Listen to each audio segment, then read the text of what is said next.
ওইদিনকা বাসায় গেছি, মায় খেদাই দিছে। বাসায় যাওয়ার পরে মা কি বলে খেদাই দিল? ওই যে বিয়া বইছে মায় আরেকজনের কাছে, বুঝেন ওই বেড়া দেখতারে না, পরে কইছে ঝাগা রাস্তার যে ঝাগা পরায় আবার। মায়ের কাছে ছেলেরা সন্তানরা শান্তি পায়, এই মায়ের কাছে একটু শান্তির জন্য গিয়েছেন, তো মাই বলে বাবা তুমি বেরিয়ে যাও বা বিভিন্ন কথা বলে তাড়িয়ে দিল। এই জিনিসটা তখন নিজের ভিতরে কেমন কষ্ট অনুভব? খারাপ লাগছে ভাই নিজের কাছে, যেমন চিন্তা করছে আর কোনোদিন বাড়ির যাবো না ভাই, নিজের তো খারাপ লাগে ভাই। মানুষ মায়ের কাছে শান্তি পায়, কোথাও কেউ না জিগেলেও মায়ে জিগায়, তো মায়ের কাছে যাওয়ার পরে স্থান পাইলেন না, তারপর আবার এই কষ্ট নিয়ে রাস্তায় চলে আসছেন। জি জি ভাই, আমার মায় খেদাই দিছে, আইসা পড়ছি, কী করবো ভাই কন, রাস্তা ছাড়া তো আর কোনো উপায় নাই ভাই। এরকমের জীবন আর কারো আসুক আপনি চান?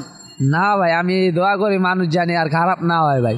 আপনি তো ভালো হওয়ার চেষ্টা করছিলেন, আপনাকে যদি সুযোগ দিত তাহলে আপনি ভালো হতেন না? অবশ্যই ভাই, ভালো হমু, ভালো তো হইতে চাই ভাই, বুঝেন না ভাই, আল্লাহ তো তৌফিক দেয় না, দিলে ঠিকই অবশ্যই ভালো হইতাম। আচ্ছা, আমাদের এই ভিডিও দেখার পরে আপনাকে যদি কেউ একটু সহযোগিতা করে তাহলে রাস্তার জীবন ছেড়ে দেবেন কিনা?